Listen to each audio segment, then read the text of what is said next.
Selamat datang di channel Pemuja Malam. Jangan lupa like, share, and subscribe ya. Terima kasih. Chapter 37. Udah kayak permaisuri kerajaan.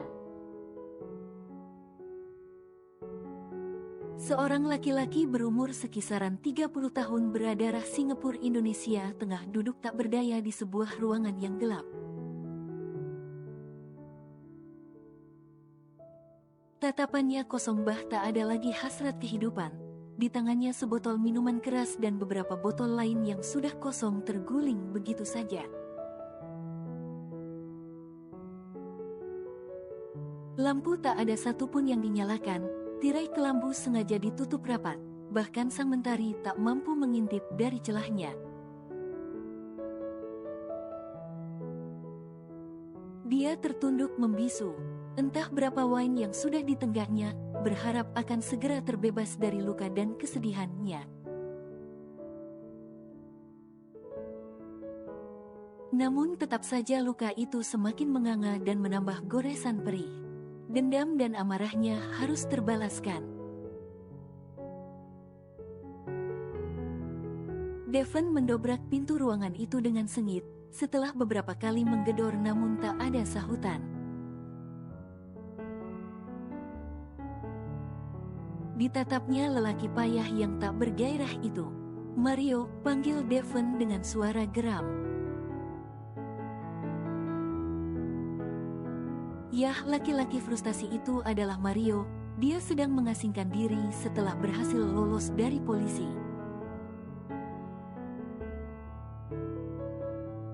"How dare you terrorize me?" Mario mengangkat wajahnya menatap Devon dengan seringai yang menyeramkan. "Why Devon, lu takut sampai lu nyampein gue ke sini?" balas Mario santai. "Kamu itu lebih mirip sampah yang tak berguna Mario, hidupmu menyedihkan," ejek Devon sengaja menyulut amarah Mario. "Setidaknya gue bukan pengecut kayak lu hancurin hidup Catherine, lu buang gitu aja cintanya, lu juga nggak lebih bagus dari sampah."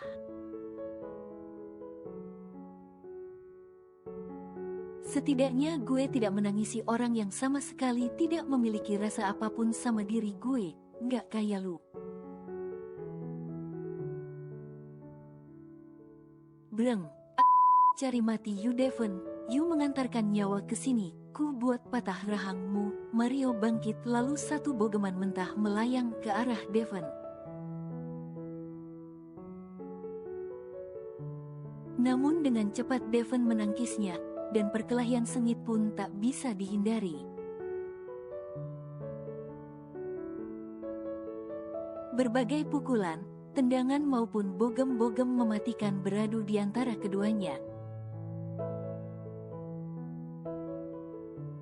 Mario yang sudah kesetanan seolah ini saat yang tepat untuk melampiaskan semua dendamnya pada Devon.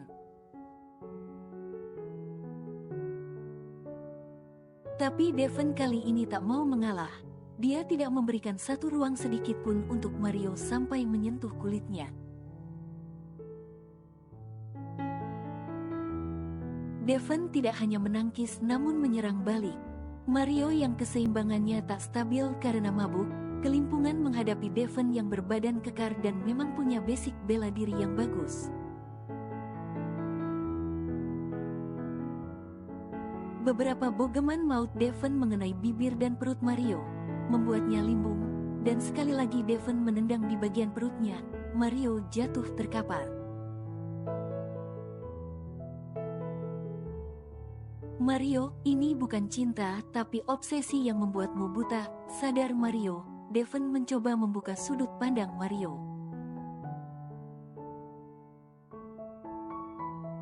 "Banyak bacot kamu Dev."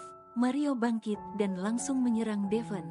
Devon kalah gesit hingga satu pukulan melayang dengan mulus ke pelipis Devon, membuatnya mundur selangkah.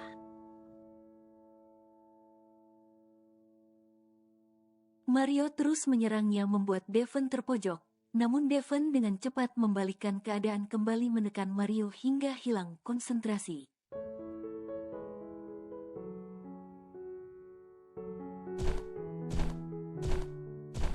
Mario tumbang, dia hanya bisa meringis memegangi perutnya yang ngilu akibat bogeman Devon. Gue nggak terima dengan kekalahan ini Devon, gue akan bikin hidup lu hancur, ancam Mario nanar. Ini hanya urusan kita, jika kau berani melibatkan keluargaku, aku tidak akan segan untuk melenyapkanmu dari muka bumi ini. Takkan ku biarkan sejengkal pun kau menyentuh mereka, Devon memperingati dengan nada mengancam balik. Rupanya kau sangat mencintai istri kecilmu itu Devon, tak bisa gue bayangin seandainya gue berhasil menikmatinya dan membuat lu hancur, seringai Mario mengintimidasi. Berani kau mengusiknya. Devon kembali melayangkan pukulan mautnya hingga Mario tak sadarkan diri. Hampir Devon kelepasan saking emosinya, jika dia tak sadar, hampir saja menghilangkan nafas Mario. Devon menghentikan pukulannya, menatap wajah Mario yang babak belur, darah segar mengucur dari beberapa kulitnya yang terluka. Kesini sekarang, dan hubungi polisi, bereskan dia segera, perintah Devon di ujung telepon kepada anak buahnya.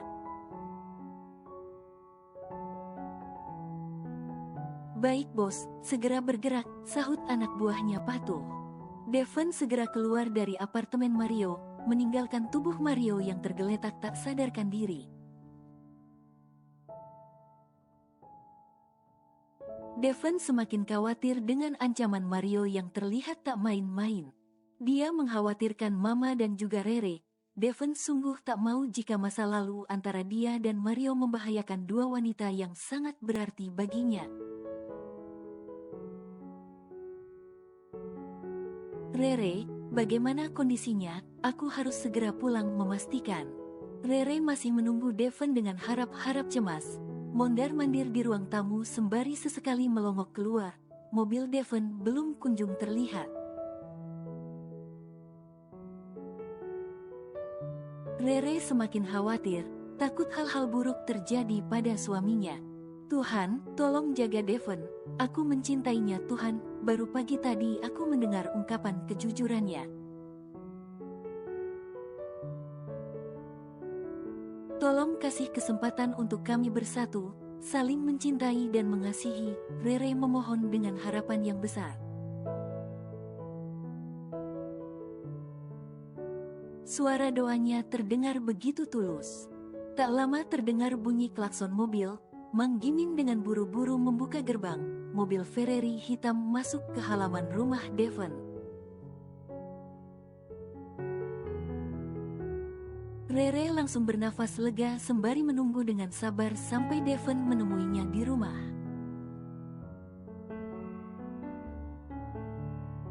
Devon keluar mobil, memanggil Mang Gimin.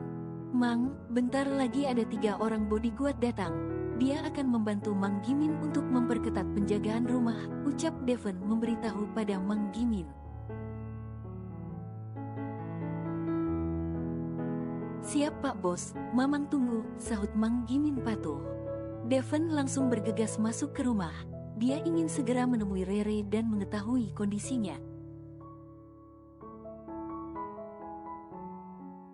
Kamu ngapain di sini? Tanya Devon yang terheran saat melihat Rere mondar-mandir di depan ruang tamu. Rere langsung berlari memeluk Devon. Kekhawatirannya pada lelaki ini tercurahkan saat kedatangannya. Kekalutannya sejak tadi kini telah membuatnya bisa bernafas lega. Are you okay? Nggak ada sesuatu yang terjadi padamu kan? Tanya Rere sambil menilik seluruh tubuh Devon.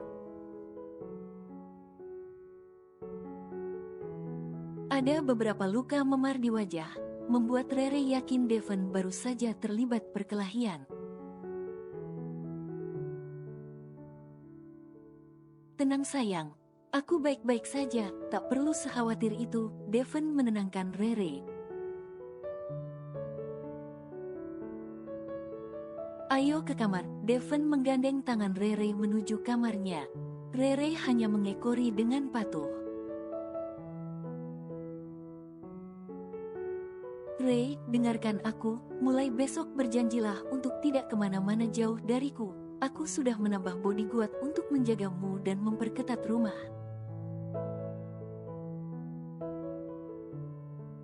Kamu cukup patuh dan jangan kemana-mana tanpa pengawasanku, mengerti? Rere masih terdiam dengan ucapan Devon baru saja. Ditatapnya wajah lelaki yang selama 2 bulan ini telah menjadi suaminya. Wajah tampan yang biasanya penuh percaya diri itu kini terlihat menutupi kepanikan, jelas tergoret raut-raut kecemasan yang begitu dalam. Apakah ini sangat membahayakan sampai kamu menyewa bodyguard untukku dan menjaga rumah? Tanya Rere pelan. Aku tak mau sesuatu yang buruk terjadi padamu. Aku tak akan membiarkan siapapun akan mengganggumu, jawab Devon. Aku sudah tahu bos, jika tadi pagi ada teror dari bangkai yang ditunjukkan untukmu. Siapa yang memberitahumu? Selidik Devon sedikit marah. Tak ada, sebenarnya aku sudah bangun dan melihat kehebohan kalian, makanya aku keluar untuk memastikan. Baru aku mau nyamperin kalian, aku dengar kamu menyuruh Bimur dan Bining juga Mang Gimin untuk tak memberitahuku. Makanya aku pura-pura tak tahu apapun, jelas Rere berbohong. Jelas tak mungkin ia sampaikan jika Bimurlah yang telah memberitahunya. Maaf, bukan aku ingin menyembunyikan ini darimu. Hanya aku tak mau kamu ketakutan, balas Devon sesal. Terima kasih karena begitu peduli denganku, mengkhawatirkanku, tapi tenanglah, aku akan selalu berada di sampingmu. Devon mendekap tubuh Rere erat. Entah sejak kapan mereka menjadi lebih intim. Apa karena mereka begitu peduli satu sama lain, mengkhawatirkan satu sama lain? Atau setelah sama-sama mengutarakan kejujuran soal perasaannya, entahlah yang jelas keduanya kini begitu mesra. Bos kami sudah di rumah Anda, kami langsung berjaga di depan dan belakang. Jika ada sesuatu yang mencurigakan, langsung kami laporkan kepada Anda. Satu pesan Devon terima dari bodyguard suruhannya. Bagus, lakukan tugas kalian dengan baik, balas Devon sambil tersenyum lega.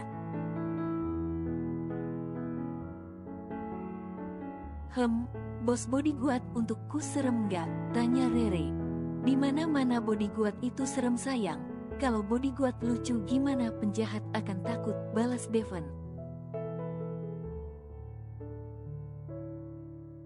Aduh, jadi takut aku dikawal orang-orang yang mukanya serem.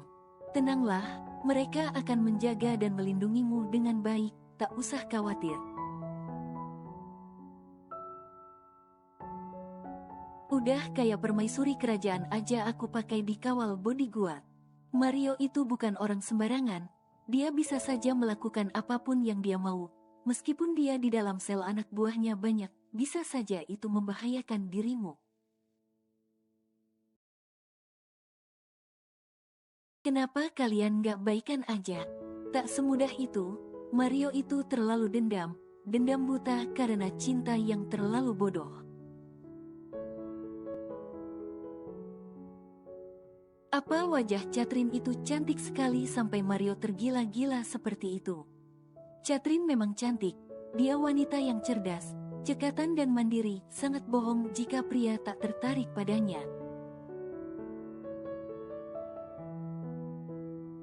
Jelas Devon menceritakan sekilas sosok Catherine.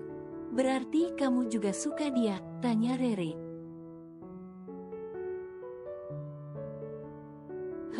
Iya, aku kagum dengannya. Mungkin juga bisa dikatakan tertarik pada parasnya. Tapi, aku tak menyukai sikapnya yang terlalu over pada laki-laki, memperlihatkan ketertarikannya secara berlebihan, posesif dan ribet. Bukankah itu hal wajar sebagai sikap seseorang yang sangat mencintai? Kamu benar, tapi bagiku dulu, aku belum terlalu memikirkan soal cinta apalagi serius berhubungan dengan wanita. Aku masih ingin bebas, mengejar apa yang kuimpikan, makanya aku tak terlalu meresponnya. Aku tahu itu salahku, aku mengabaikan Catherine menyakiti hatinya. Padahal di sisi lain aku tahu ada sahabatku yang sangat mendambanya ketimbang aku yang tak tahu pasti. Mario sangat mencintai Catherine, namun entah apa yang terjadi pada gadis itu, tiba-tiba dia bunuh diri setelah aku menolak dia untuk menjadi kekasihku. Mario marah, dia membenciku sampai hari ini. Baginya aku adalah dalang dari kemarian Catherine.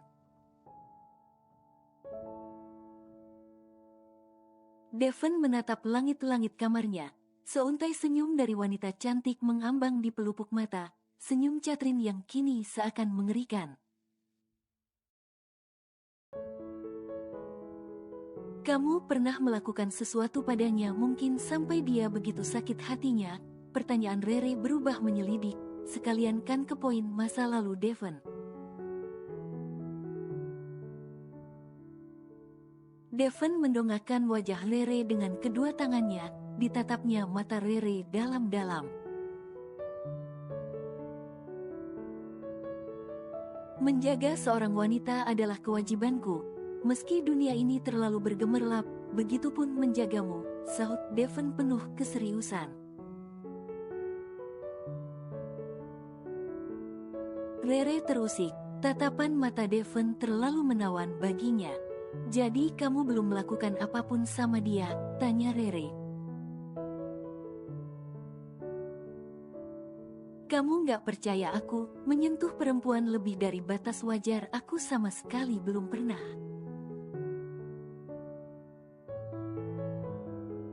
Waktuku habis untuk mengejar ambisiku menjadi orang sukses, bahkan melebihi sukses Daddy.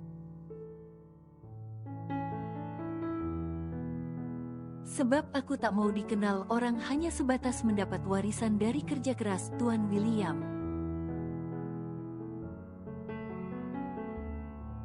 Aku bahkan membiarkan wanita yang begitu mencintaiku terluka, tercampakkan sampai dia mengakhiri hidupnya sendiri.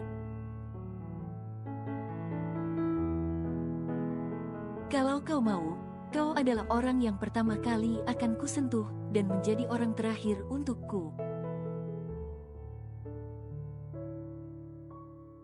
Rere gelagapan, melepas tangan Devon dan menunduk, menghindari kontak mata dengannya.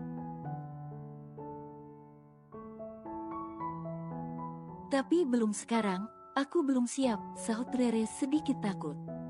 Devon meraih pinggang Rere, di dekapnya tubuh mungil itu erat. Kenapa? Kamu tak tertarik pada Cina Loleng bos? Dia cantik, terpelajar, kaya, proporsional, tanya Rere mengalihkan perhatian. Sudahlah, tak perlu kau tanya apa alasanku tak menyukai siapa. Intinya jika aku tak tertarik, maka ada beberapa hal yang membuat dia tak menarik dan nyaman bagiku. Sahut Devon, membenamkan kepalanya pada tengkuk leher Rere. Ya, kalau aku Kamu itu terlalu cerewet, keluh Devon membuat Rere menyubit lengannya sebel. Jawaban yang tidak diharapkan istri saat bertanya soal perasaan pada suami. Setiap istri pasti menginginkan jawaban yang sifatnya pujian dan sanjungan. Meski dia pura-pura tersipu malu, tapi aslinya dia GR dan senang bukan main, bahagia aja gitu. Aku ngantuk, keluh Devon manja.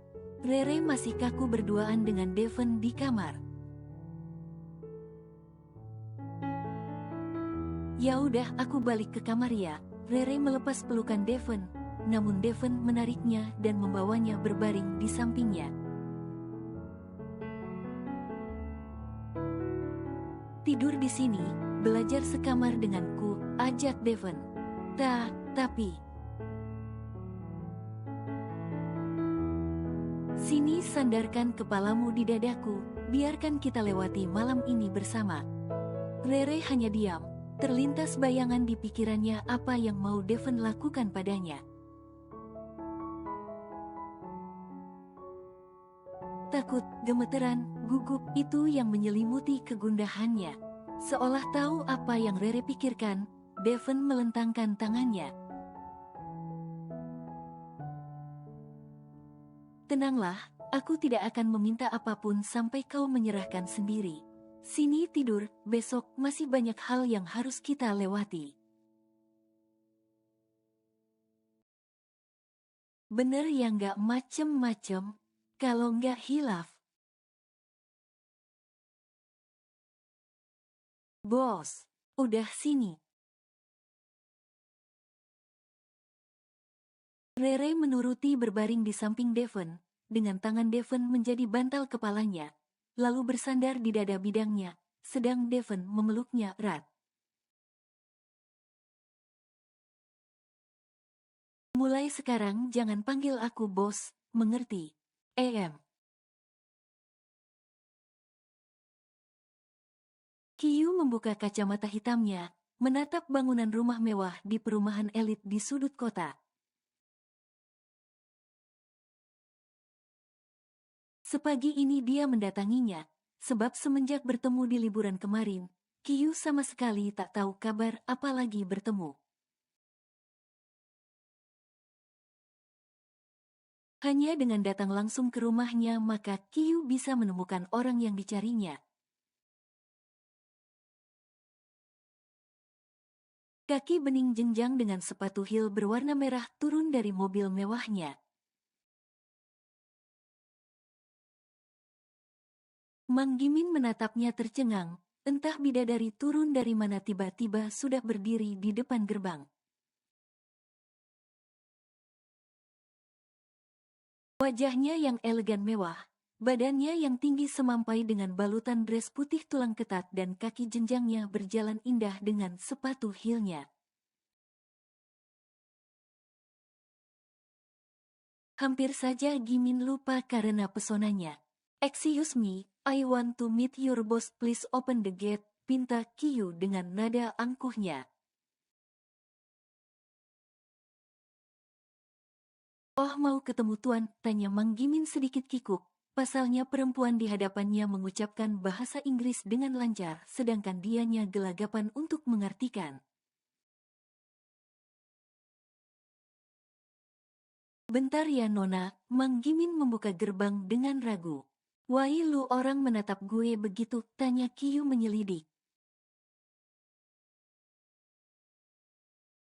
"Maaf Non, apa sudah ada janji dengan tuan, sebab tuan sedang tidak ingin diganggu." "Apa saya perlu membuat janji dulu? Saya adalah teman dekat your boss, katakan saja Kiyu datang," sahut Kiyu sinis. "Teman dekat tuan? Kalau dilihat-lihat si Nona ini lebih cocok memang kalau jadi pacar tuan, sama-sama hobi ngomong Inggris," batin Gimin menggumam. "Sebentar Nona," Mang Gimin akhirnya membuka pintu meski dengan ragu. Kiyu langsung berjalan melewati Mang Gimin tanpa permisi. Baginya berlama-lama berbicara dengan orang bawahan sangat tak berlevel baginya. Dengan tatapan merendahkan, Kiyu meninggalkan Mang Gimin yang masih terpukau dengan kecantikannya. Cantik memang, kayak artis Korea tapi nggak punya sopan santun, pantes tuan lebih milih Non Rere. Meskipun produk lokal tapi tahu tata krama. Gerutu Mang Gimin yang kesal dengan keangkuhan Kiyu Zueng. "Honihi," teriak Kiyu begitu masuk ke ruang tamu. Bimur dan Bining saling pandang, tubuhnya terasa panas bagai dijalari listrik berjuta watt. "Itu kan Nona Angkuh yang waktu itu kan, Mbak?" tanya Bining. "Betul, kalau kata Non Rere itu Kiyu Loleng," sahut Bimur. "Soalnya namanya Kiyu Zueng jadi diplesetin jadi Loleng, hihihi. Ngapain dia sepagi ini datang ke rumah dan nyari Tuan? Tuan kan lagi berduaan dengan Non Rere di kamar atas." "Baru aja mereka bisa berduaan dengan manis ini udah datang gangguin aja," sungut Bining kesal. "Honey, I miss you," teriak Kiyu lagi. "Maaf Nona, Tuan sedang tidak bisa diganggu." Bimur menghalau Kiyu yang mau menerobos naik ke kamar Devon. "You know siapa aku? Aku ini teman wanita tuanmu. Tak mungkin dia menolak untuk bertemu denganku." Kiyu sedikit geram, sedari tadi semua pekerja Devon menyampaikan jika Devon sedang tak bisa diganggu. "Apa dia masih tidur? Biar aku ke kamarnya." "Jangan Non, Tuan udah pesen ke Bibi untuk tidak mengizinkan siapapun masuk kamar Tuan dan mengganggunya." Dusta Bimur. Dia tak rela ada orang lain yang mengganggu Tuan dan nyonyanya di kamar. "Ih, si it's stupid you. You orang tak tahu aku siapa. Aku bisa saja memecatmu sekarang juga." "Tak berguna sekali Devon memberimu kepercayaan untuk menghentikanku. Kamu pikir kamu siapa?" Lolongan suara Kiyu begitu menggema di rumah Devon. Sebenarnya Bimur cukup sakit hati dengan ucapan Nona ini. Bahkan Non Rere yang majikannya saja selalu berucap lembut dan sopan. Wajarlah Tuan Devon sama sekali tak menggubrisnya. Perangainya jelek sekali untuk dijadikan istri. Bener-bener sombong dan angkuh, cibir Bining dari balik pintu. "Tolong untuk tidak menyulitkan saya Non, saya memang di sini hanya pembantu Tuan Devon. Namun Tuan Devon mempercayakan itu ke saya, mohon mengerti." Bimur sedikit tegas. "Sid, gegara mau ketemu Devon, aku harus banyak cincong dengan para pelayan ini." Umpat Kiyu sambil mengibaskan rambut hitnya yang tergerai indah, efek perawatan bagus. "Baiklah, kali ini aku mengikutimu, cepat panggil tuanmu, aku menunggunya di sini." Kiyu memerintah lalu duduk di sofa dengan menyilang dada.